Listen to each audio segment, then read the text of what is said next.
I invite you to remember an important message that was conveyed to me via a wise cat. It conveys the essence of this book. The message came through as follows. I received an ah sound, like the sound of the angels in movies. The cat then explained the following. The energy's being lifted up at the moment, and I felt the feeling of being pulled upwards. It felt like my heart was being tugged upwards. I saw light coming down, sort of like sunbeams, but it was light. The light wasn't everywhere. It was just coming down here and there. I asked for clarification. The cat explained that she was showing me pockets of light radiating from the cosmos into and onto people. But I noticed that it wasn't going into all people. I asked, why is it only shining into some people? The wise cat told me that they are attracting it to them. She said, they're doing good things for the world. She explained that when there's light in people, the outer, cosmic, higher vibrational light from the universe or the heavens or the cosmos is attracted to the person that is doing good things in the world. The light outside is attracted to the light within. The wise cat then said, just remember that when you are trying. Be strong, be brave. With this beautiful message in mind, may we all make our light shine brighter, and in so doing attract the highlight frequencies from the universe. Is telepathy just one part of the spiritual picture? Animal communication via telepathy may be naturally part of us, but for many of us, we need to polish it to make it sparkle. We explain this to animal communication students and to animal communication clients.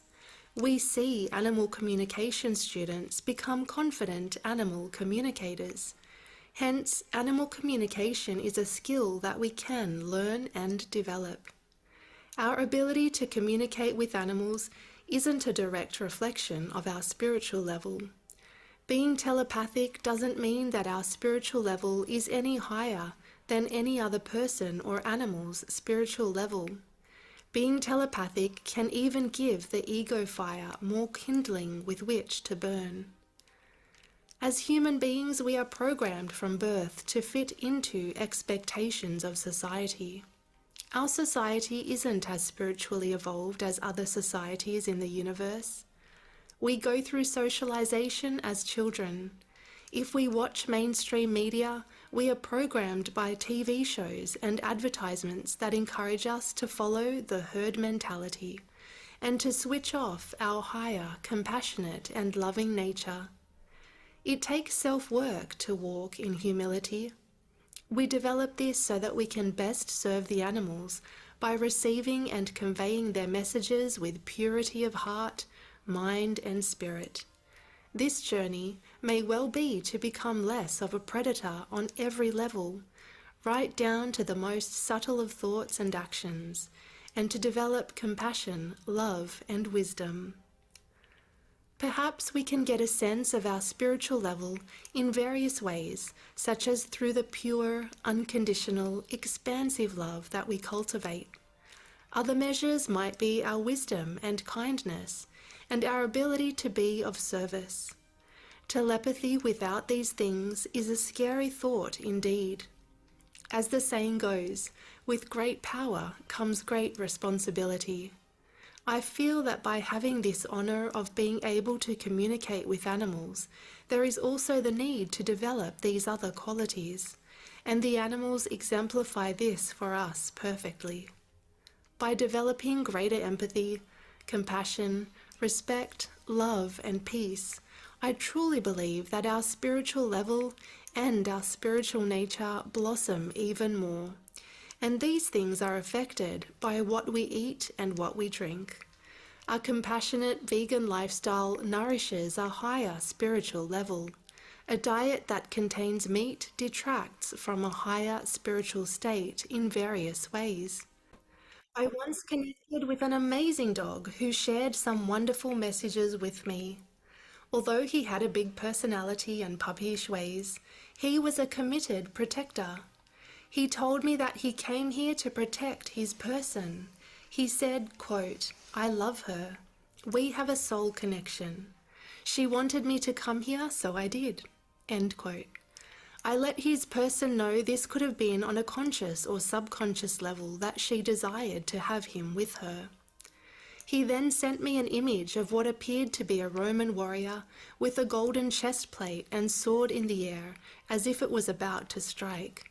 He explained, quote, "I am her protector, energetically and physically," end quote. What he said further in the communication was very eye-opening. He communicated the following message to his person, quote, "Animals suffer a lot when you eat them." Here he sent me some intense feelings of dread, fear, misery, bleakness, and a very knotted stomach. He said, "That's not fair for anyone. This needs to change and you need to change it. Don't dismiss this. It's powerful and it will help me to protect you." End quote. After sharing this message with me, I then received an immense feeling of relief, as though his whole body had relaxed, and I received an image of his tail wagging. This is how important this message was for him. No other message that he shared with me came with this great feeling of relief. He was asking his person to stop eating animals so that his job of protecting her would be easier for him to do, and it was an important message for him to share with her. This raises the question of how might a plant-based diet provide some sort of energetic or spiritual protection. The wise cat that I mentioned earlier already showed me about attracting the light into us by being loving and kind. But let's explore this further. On one hand, being plant-based provides specific benefits to our spiritual practice. Sant Rajinder Singh Ji has written, quote, "One of the spiritual reasons to be vegetarian is to boost one's meditation. In meditation, if we wish to experience ourselves as soul, a vegetarian diet speeds our progress. To enter realms of light and love, we need to develop ethical virtues. We need to have the purity of heart by which we can experience the Creator. By following this diet, we develop non-violence, love, and service to other forms of life. Spirituality is not only concerned with our own inner development, but it is a way of living wherein we have love and concern for all life in creation. Spirituality involves bringing us closer to our true nature, our true self, which is one with God. Once we realize the divinity that enlivens all forms on our planet, we will spread peace and love wherever we go." End quote. This is written so beautifully. Many spiritual teachers and philosophers have stated that vegan diets are particularly good for meditation and for developing a more serene nature.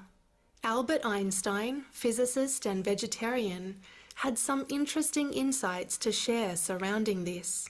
He wrote, quote, "A human being is part of a whole, called by us the universe, a part limited in time and space. He experiences himself, his thoughts and feelings as something separated from the rest, a kind of optical delusion of his consciousness. This delusion is a kind of prison for us, restricting us to our personal desires and to affection for a few persons nearest us. Our task must be to free ourselves from this prison by widening our circles of compassion to embrace all living creatures and the whole of nature in its beauty." End quote. Again, this is so beautifully written. It's not surprising that people have compared the vegan diet to being unplugged from the matrix. People have said that the vegan diet is like taking the pill that disconnects us from the false reality, or, as Albert Einstein says, our prison. When we have a more expanded consciousness, we can make decisions that bring more benefits for the greater good of all, including humans, animals, and our planet. We develop more wisdom, and our actions mirror this. We can put kindness into the world, which attracts kindness back to us. Supreme Master Ching Hai has said, quote, "Angels are real, gods and goddesses are real. The purer you are, the more angels' protection. God does listen. The angels do listen, but we push them away with our heavy energy, and we cannot hear well because of our heavy energy, killing energy. Even if we don't kill but we eat, it's indirect killing. And before the animals die, they suffer, they lament. So when we take in this energy, we build walls around us. We chain ourselves. Like attracts like. We should be angel-like in order to have the cooperation of the angels." End quote. From How to Get the Most Blessings lecture by Supreme Master Ching Hai, vegan at the Climate Change Village, 2010 at Cancun, Mexico. I find it interesting that Albert Einstein mentioned a prison and that Supreme Master Ching Hai mentions that eating animal products builds a wall around us. In both cases, we are closing ourselves off from achieving greater enlightenment and receiving more divine love and assistance. The Essene Gospel of Peace brings similar angelic images to mind when it states, quote, "Love one another, for God is love, and so shall his angels know that you walk in his paths. And then shall all the angels come before your face and serve you." End quote. As animals are fellow souls and spiritual beings, love one another is inclusive of them. The Essene Gospel of Peace also mentions many times that one should avoid eating meat, which attracts negativity to us. Eating meat is contrary to love, and it is emphasized that love brings protection and spiritual upliftment. Quote, "Love, therefore, your heavenly Father and your earthly mother with all your heart and with all your spirit, and serve them that their angels may serve you also." End quote. When we develop our loving quality, we feel the desire to be of loving service. As this happens, our motives and intentions become more pure. We lift our vibration and become peaceful, compassionate, loving beings. And this attracts higher assistance to us, heavenly assistance, divine assistance, higher frequencies, higher vibrations, whatever you wish to call it. We can truly transform our planet. By adopting a vegan diet and by being more compassionate, loving, and wise, we attract positive energy and cosmic assistance to us. All of this creates more protection around us.